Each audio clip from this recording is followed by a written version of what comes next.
వరుసగా నోటీసులు అందుతున్నాయి. నిన్న గుంటూరు జిల్లాలోని తాడేపల్లిగూడెంలో ప్రధాన కార్యాలయం వైసీపీకి సంబంధించి కూల్చివేయడం చూసాం.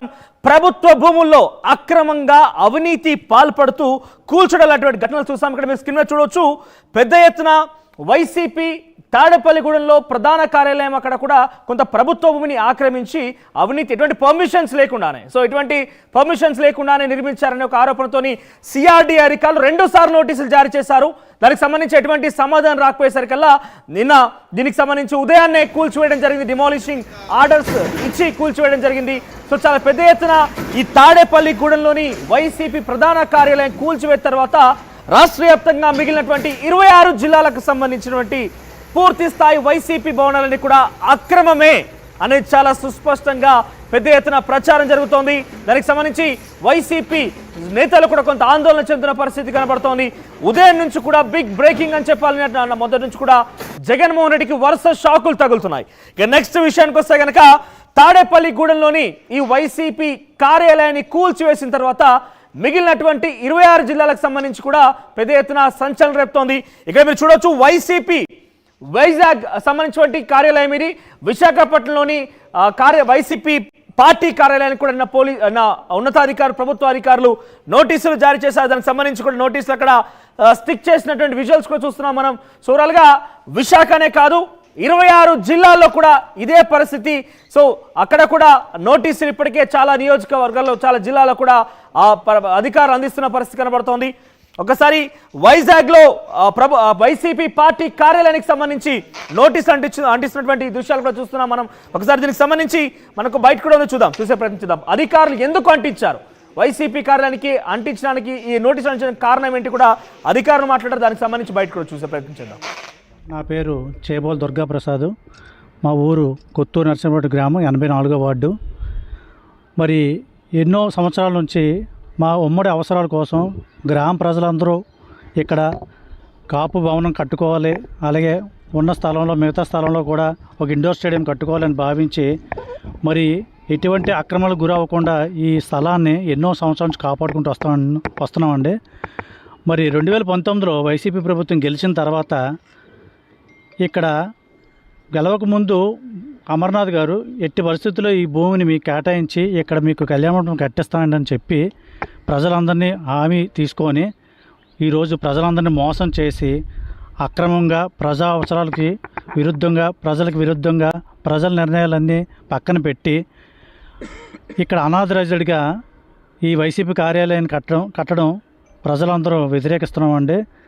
ఎట్టి పరిస్థితుల్లో ఇది ప్రజల అవసరాల కోసం వాడకుండా వాళ్ళ యొక్క వ్యక్తిగత ప్రయోజనాల కోసం ఒక పార్టీ ప్రయోజనాల కోసం ఇక్కడ వైసీపీ పార్టీ కార్యాలయం కట్టడం ఎట్టి పరిస్థితుల్లో ప్రజలందరూ వ్యతిరేకిస్తున్నారు దీన్ని. మరి దీని గురించి మన పేలంగొండ సత్యనారాయణ గారి దగ్గరికి కొంతాల రామకృష్ణ గారి దగ్గరికి ఈ ఎలక్షన్ ముందు మరి వెళ్ళి చెప్పడం జరిగిందండి. వారు వచ్చి మరి ఈ పార్టీ కార్యాలయాన్ని సందర్శించి ఆయన ఆ రోజు ఒక మాట అన్నారు. రామకృష్ణ గారు, నిజంగా వైసీపీ ప్రభుత్వానికి చిత్తశుద్ధి ఉంటే దీన్ని ఎట్టి పరిస్థితుల్లో నిర్మూలించి ఈ స్థలాన్ని కాపు భవనానికి కమ్యూనిటీ హాల్కి కేటాయించండి. లేని పక్షంలో వాళ్ళు కానీ ఈ నిర్ణయం తీసుకోకపోతే గెలిచిన తర్వాత ప్రభుత్వం అధికారం వచ్చిన తర్వాత ఉమ్మడి కూటమి అధికారంలోకి వచ్చిన తర్వాత దీన్ని ఎట్టి పరిస్థితుల్లో నిర్మూలించి ఇక్కడ 2 కోట్లతోని కమ్యూనిటీ హాల్ కట్టిస్తానని చెప్పి రామకృష్ణ గారు మాట్లాడడం జరిగింది. అదేవిధంగా గెలిచిన 20 రోజులు కూడా కాలేదు.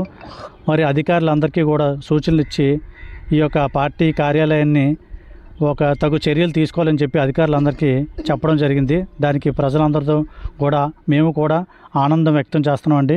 ఎట్టి పరిస్థితుల్లో ఇక్కడ ఉన్న పార్టీ కార్యాలయాన్ని తగు చర్యలు తీసుకొని ఈ పార్టీ కార్యాలయాన్ని నిర్మూలించి ఈ స్థలాన్ని గ్రామ ప్రజల అవసరాల కోసం ఇక్కడ కమ్యూనిటీ హాలు ఇండోర్ స్టేడియము కట్టుకోవడానికి అందరూ సహకరించి తగు నిర్ణయాలు తీసుకుంటారని నాయకుల్ని అలాగే మీడియా మిత్రులని అందరూ కూడా కోరుకుంటానండి. రోజు దానికి అనుగుణంగా జీవీఎంసీ అధికారులు వచ్చి మరి బిల్డింగ్కి నోటీసులు అంటించడం జరిగింది. దానికి మేము అంతా ఆనందం వ్యక్తం చేస్తున్నాం. త్వరగా దీనికి నిర్ణయం తీసుకొని తగు న్యాయం చేస్తారని మిమ్మల్ని అందరూ కోరుకుంటున్నాం. సో వైసీపీ వైజాగ్లో కూడా తమ భవనానికి సంబంధించి ఎటువంటి పర్మిషన్స్ లేకుండానే నిర్మించింది అనేది చాలా స్పష్టంగా అర్థమవుతుంది. దీంతో గ్రేటర్ వైజాగ్ మున్సిపల్ కార్పొరేషన్ అధికారులు వచ్చి నోటీసులు కూడా అందించడం జరిగింది. సో ఏదేమైనా కూడా వైసీపీ అవినీతికి సంబంధించిన అంశం అయితే భవనాల నిర్మాణ కార్యక్రమం విషయంలో పెద్ద ఎత్తున అక్కడ సంచలనం రేపుతుందని చెప్పాలి. అయితే ఒకసారి 2,000 కోట్ల రూపాయలకు సంబంధించిన అంశం, ఎందుకంటే ఏ రకంగా చెప్పాల్సి వస్తుంది అని అంటే కనుక మొదటి నుంచి కూడా తాడేపల్లిగూడెంలో సంబంధించినటువంటి ఆ వైసీపీ ప్రధాన కార్యాలయాన్ని కూల్చివేసిన తర్వాత వరుసగా ఒక్కొక్కటి వెలుగులోకి వస్తోంది. ప్రతి కట్టడం కూడా బ్రేకింగ్ చూస్తున్నారు మీరు, ప్రతి నిర్మాణం కూడా ప్రభుత్వ స్థలంలో కట్టిందే. జిల్లా కేంద్రాల్లో చాలా విలువైనటువంటి భూములలోనే ఇటువంటి నిర్మాణాలు చేపట్టారు. 100 కోట్లు విలువ చేసేటువంటి భూముల్లో కూడా ఇటువంటి నిర్మాణాలు చేపట్టిన పరిస్థితి. అయితే 33 సంవత్సరాలకు గాను లీజ్ తీసుకొని ఒక్కో వైసీపీ కార్యాలయాన్ని సుమారుగా 2 ఎకరాల స్థలాల్లో నిర్మించడం అంటే అది సామాన్య విషయమే కాదు. నాకు తెలిసి బహుశా పెద్ద పెద్ద జాతీయ పార్టీలకు, ఇన్ఫాక్ట్ 3 సార్లు అధికారాన్ని వరుసగా చేపట్టినటువంటి బీజేపీ పార్టీకి సైతం ఢిల్లీలో కేవలం 2 ఎకరాల్లోనే వాళ్ళకి పార్టీ ఆఫీస్ ఉంది. కానీ ఇక్కడ వైసీపీ పార్టీ ఆఫీసులో కనుక చూస్తే కనుక ప్రతి జిల్లాలో 2 ఎకరాల చొప్పున పార్టీ కార్యాలయం నిర్మించడం కావచ్చు, చాలా పెద్ద ఎత్తున బిల్డింగ్ల నిర్మాణం జరిగింది. ఒకసారి డిస్ట్రిక్ట్ వైజ్గా మనం చూస్తే కనుక పశ్చిమ గోదావరి జిల్లాలో ఉన్నటువంటి ఈ భవనం చూస్తున్నాం మనం. ఇది కూడా ఒక ప్రభుత్వ స్థలంలో కట్టిందే. సుమారుగా 100 కోట్ల రూపాయలు విలువ చేసేటువంటి ఈ స్థలంలో పశ్చిమ గోదావరి జిల్లాలో కూడా ఒక భవనం కట్టారు. సేమ్ యాజ్ ఈజ్, అన్ని డిజైన్స్ కూడా ఒకే మాదిరిగా ఉంటాయి. నెక్స్ట్ డిస్ట్రిక్ట్ చూస్తే కనుక కృష్ణా జిల్లా. సో దాదాపుగా పూర్తి కావచ్చింది, రంగులు అద్దారు కూడా. సో రెడీ టు లాంచ్ అనే రకంగా ఉంది కృష్ణా జిల్లాలో కూడా. ఇది కూడా ఒక ప్రభుత్వ భూమిలో కట్టినటువంటి కట్టడమే. సో నెక్స్ట్ చూస్తే కనుక బాపట్ల నియోజకవర్గం, బాపట్ల జిల్లాకు సంబంధించి కూడా అక్కడ కూడా రెడీ లాంచ్లో ఉన్నది. దాదాపుగా 75% పూర్తి కావచ్చింది. ఇది కూడా సుమారుగా 2 ఎకరాల స్థలంలో కట్టిందే. నెక్స్ట్ చూస్తే కనుక అనకాపల్లి. సో అనకాపల్లిలో కూడా రెడీ టు లాంచ్లో ఉంది, రంగులు అద్దారు. ఇక రేపు మాపో మరోసారిగా ప్రభుత్వం వస్తే లాంచ్కి రెడీగా ఉన్నటువంటి వైసీపీ కార్యాలయం ఇది. ఇది కూడా ఒక ప్రభుత్వ కార్యాలయంలో కట్టిందే. ఇక నెక్స్ట్ జిల్లా చూస్తే కనుక పల్నాడు జిల్లా. సో పల్నాడు జిల్లాలో కూడా ఇది దాదాపుగా 80% పూర్తి కావచ్చింది. ఇది కూడా పర్మిషన్స్లో ఎట్టి పరిస్థితుల్లో కూడా పూర్తిగా అన్నీ కూడా ప్రభుత్వ భూముల్లో కట్టిన కట్టడాలుగానే మనం గమనించాలి. అది నిష్క్రమమైనటువంటి కొన్ని భూముల్లో కావచ్చు, దేవాదాయ భూముల్లో కావచ్చు, కొన్ని చెరువుల్లో కూడా కట్టిన సందర్భాలు కూడా ఉన్నాయంటూ కూడా ఆశ్చర్యపరుస్తున్న పరిస్థితి.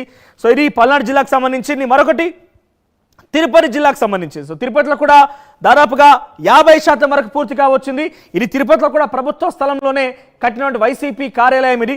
నెక్స్ట్ సోరల్గా ఏలూరు జిల్లా దాదాపుగా పూర్తి కావచ్చింది, 90%గా పూర్తి అయిపోయింది. దీనికి సంబంధించి కూడా ప్రభుత్వ అధికారులు నోటీసులు జారీ చేస్తున్నారు. ఓవరాల్గా 26 జిల్లాలో కూడా ప్రభుత్వ అధికారులు నోటీసులు జారీ చేస్తున్నారు. నెక్స్ట్ అనంతపురం జిల్లాకు సంబంధించిన వైసీపీ కార్యాలయం చూస్తున్నాం.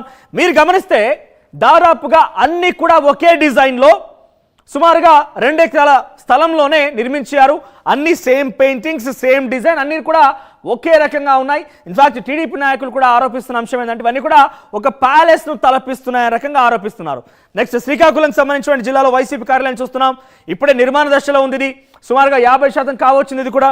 నెక్స్ట్ సోరల్గా ప్రతి జిల్లాలో కూడా ఇదే తరహాలో భవనాల నిర్మాణం జరిగింది. నెల్లూరు జిల్లాకు సంబంధించిన భవనం చూస్తున్నాం మనం. నెల్లూరు వైసీపీ కార్యాలయం కూడా ఇది కూడా సుమారుగా 50% కావచ్చింది. నెక్స్ట్ జిల్లా చూస్తే కనుక శ్రీ సత్యసాయి జిల్లాకు సంబంధించి వైసీపీ భవనం చూస్తున్నాం మనం. సో దాదాపుగా ఇది కూడా కొంత పెయింట్లు ఇప్పుడిప్పుడే దిగుతున్న పరిస్థితి, 80% పూర్తి కావచ్చింది. నెక్స్ట్ చూస్తే కనుక అన్నమయ్య జిల్లాకు సంబంధించి వైసీపీ కార్యాలయం. సో ఎక్కడ చూసినా మీరు గమనించాలి, సేమ్ డిజైన్ అయితే కనబడుతోంది. దాదాపుగా అన్ని కూడా ప్రభుత్వ భూముల్లో ఏర్పాటు చేసినవే. ఎక్కడ చూసినా నిషేధిత ఇరిగేషన్ చెరువులు భూములకు సంబంధించినటువంటి అంశాల్లోనే ఉన్నాయి. ఇక కర్నూలు జిల్లాకు సంబంధించినటువంటి వైసీపీ భవనాన్ని మనం చూస్తున్నాం. మాట్లాడడం ఇదే అంశానికి సంబంధించి ఒకసారి మా ప్రతినిధి కృష్ణమోహన్తో సిద్ధంగా. కృష్ణమోహన్, సో ఎక్కడ చూసినా కూడా వైసీపీ కార్యాలయాలకు సంబంధించి చర్చనీయాంశం అవుతుంది ఆంధ్రప్రదేశ్ రాష్ట్రంలో. సో తాడేపల్లిగూడెంలోని ప్రధాన కార్యాలయాన్ని ఎప్పుడైతే కూల్చివేయడం జరిగిందో వరుసగా 26 జిల్లాలకు సంబంధించిన వైసీపీ ఆఫీసుల మీద అధికారులు నోటీసులు జారీ చేస్తున్నారు. సో దానికి సంబంధించి ప్రభుత్వం ఎటువంటి చర్యలు తీసుకునే అవకాశం కనబడుతోంది, దాని గురించి మీ దగ్గర అప్డేట్స్ ఏంటి? మనోజ్, బేసిక్ గా ఏదైతే నిన్న వైసీపీ తాడేపల్లిలో వైసీపీ కార్యాలయాన్ని కూల్చారో దాని తర్వాత పార్టీకి సంబంధించి చాలా లోతైన విషయాల్ని పార్టీ సేకరించే పనులు పడింది తెలుగుదేశం గవర్నమెంట్. అంటే ఈ ప్రభుత్వం వచ్చిన తర్వాత జరుగుతున్న వ్యవహారాల్లో ఒక్కొక్కటి 26 జిల్లాల్లో, అంటే ఏపీలో ఉన్న 26 జిల్లాల్లో కొన్ని 100 కోట్ల రూపాయలకు సంబంధించిన ప్రైమ్ ల్యాండ్స్ ఏవైతే ఉన్నాయో వాటన్నిటిని పార్టీ కార్యాలయం పేరుతో కొట్టేసే ప్రయత్నం వైసీపీ చేస్తోంది అనేది టీడీపీ బలంగా నమ్ముతోంది. అందులో భాగంగానే జిల్లా కేంద్రాల్లో నడిబొడ్డున 2 ఎకరాల పార్టీ కార్యాలయ భూముల్ని వైసీపీ ర్యాంక్ అంటే మార్కెట్ వాల్యూ ప్రకారం చూసుకుంటే దాదాపుగా అంటే ఈ 26 జిల్లాల్లో 900 కోట్ల నుంచి 1000 కోట్ల రూపాయల వరకు వర్త్ ఉండొచ్చు అనేది ఒక అంచనా. ఇది కేవలం అంచనా మాత్రమే.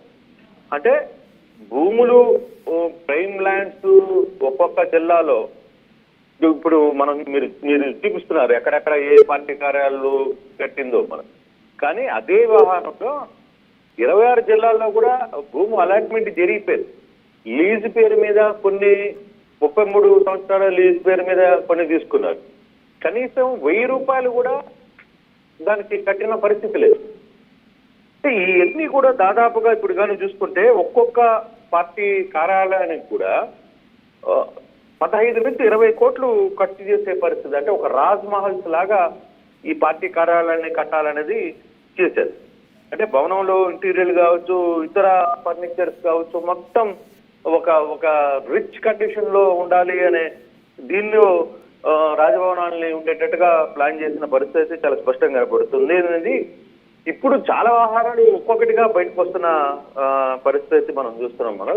కానీ ఈ వ్యవహారం మీద మాత్రం వైసీపీ పార్టీ కార్యాలయాలు అంటే సేమ్ టైం ఇదే పార్టీ కార్యాలయాలకు సంబంధించి ఇప్పుడు వైసీపీ ఒక ఆరోపణ చేస్తోంది.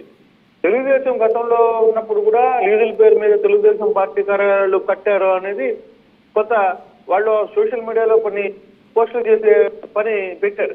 కానీ అది ఎంతవరకు కరెక్ట్ అనే అంశాల మీద మనం కొంత తేడా అయితే చాలా క్లియర్ గా కనబడుతుంది. కానీ ఈ వ్యవహారం మీద మాత్రం ప్రస్తుత గవర్నమెంట్ మాత్రం చాలా సీరియస్ గా కనబడుతుంది. అందుకే అందరికీ నోటీసులు ఇచ్చారు.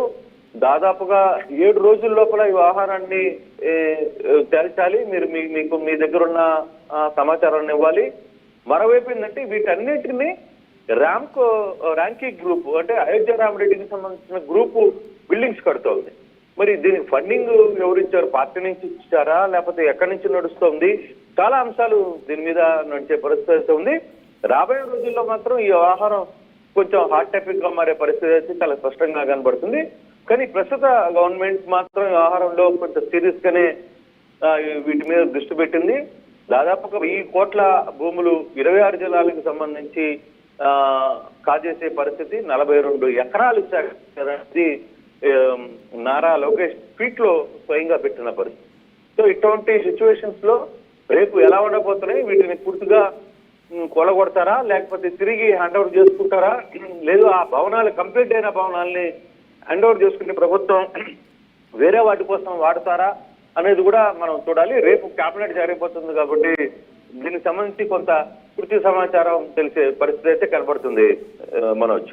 రైట్ కృష్ణమోహన్, ఇక వైసీపీకి సంబంధించినటువంటి ప్రధాన కార్యాలయాన్ని తాడేపల్లిలో కూల్చివేయడం తర్వాత ఒక్కొక్కటిగా వరుసగా వస్తున్నాయి. ఒకసారి చాలా క్లుప్తంగా చెప్పే ప్రయత్నం చేస్తే కనుక సుమారుగా ఇవన్నీ కూడా 26 జిల్లాల్లో కొన్ని చోట్ల లీజుకి తీసుకున్నటువంటి స్థలాలు ఉన్నాయి.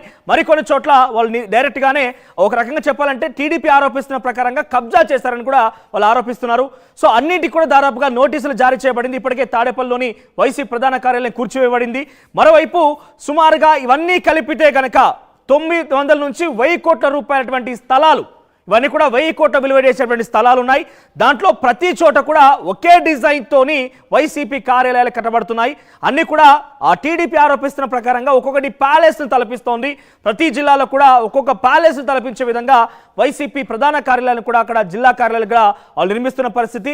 ఇవన్నీ కూడా ఒకే డిజైన్తోని రామ్కీ అనే కంపెనీ, ఏదైతే వైసీపీ పార్టీకి సంబంధించినటువంటి రామాయోధ్యారెడ్డి ఎంపీ ఆయనకు సంబంధించినటువంటి కంపెనీ రామ్కీ కంపెనీ ఇదంతా కూడా నిర్మిస్తున్నట్టుగా తెలుస్తోంది. సో ఏదేమైనా కూడా వరుసగా 26 జిల్లాలకు సంబంధించిన వైసీపీ కార్యాలయాలన్నింటి కూడా నోటీసులు ఇవ్వడం అనేది చర్చనీయాంశం అవుతోంది. పెద్ద ఎత్తున తాడేపల్లిలో ఉన్నటువంటి ప్రధాన కార్యాలయాన్ని ఇప్పటికే అధికారులు అక్రమ నిర్మాణంగా గుర్తించి కూల్చివేశారు. పలుమార్లు నోటీసులు జారీ చేసినప్పటికీ ఎవరు కూడా స్పందించలేదు. ఎటువంటి సమాధానం కూడా రాకపోవడంతో కూల్చివేయడం జరిగింది. ఒకసారి తాడేపల్లిగూడెలకు సంబంధించి ఏదైతే తాడేపల్లిలోని వైసీపీ కార్యాలయానికి సంబంధించి అక్కడ ఏం జరిగింది పూర్తిస్థాయి సమాచార ప్రతినిధి రామారావు అందిస్తారు. రామారావు. పల్లి మండలం సీతానగరం ఏదైతే వైసీపీ కేంద్ర కార్యాలయం ఉందో కేంద్ర కార్యాలయాన్ని కొద్దిసేపటి క్రితమే పూర్తిగా కూల్చివేయడం జరిగింది. అయితే కూల్చివేత జరిగిన తర్వాత కూడా ఇక్కడ భారీ స్థాయిలో పోలీసు బందోబస్తు ఏర్పాటు చేయడం జరిగింది.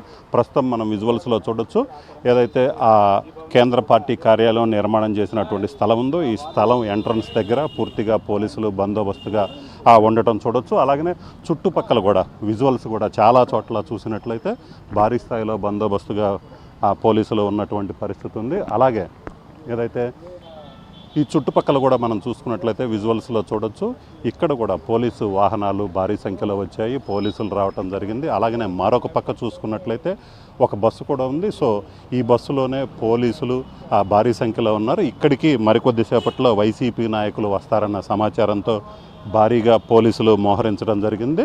సో ప్రస్తుతం అయితే మాత్రం వైసీపీ నేతలు నెమ్మదిగా ఒక్కొక్కరుగా చేరుకుంటున్నటువంటి పరిస్థితి అయితే మనకు కనబడుతుంది. అలాగే ఇక్కడ ఎటువంటి ఇబ్బందికరమైనటువంటి పరిస్థితులు తలెత్తకుండా కూడా చూసుకున్నట్లయితే పోలీసులు భారీ స్థాయిలో బందోబస్తు ఏర్పాటు చేయడం జరిగింది. అలాగే దీనికి సంబంధించి చూసుకున్నట్లయితే పూర్తి స్థాయిలో ఇక్కడ అనుమతి లేకుండా వైసీపీ 33 ఏళ్ల పాటు లీజుకు తీసుకొని వైసీపీ సెంట్రల్ పార్టీ కార్యాలయం నిర్మిస్తున్నారని ఏదైతే గుంటూరు జిల్లా కార్యదర్శి అయినటువంటి పోతిన శ్రీనివాసరావు కంప్లైంట్ చేయడం జరిగింది మంగళగిరి తాడేపల్లి మున్సిపల్ కార్పొరేషన్ అధికారులకి.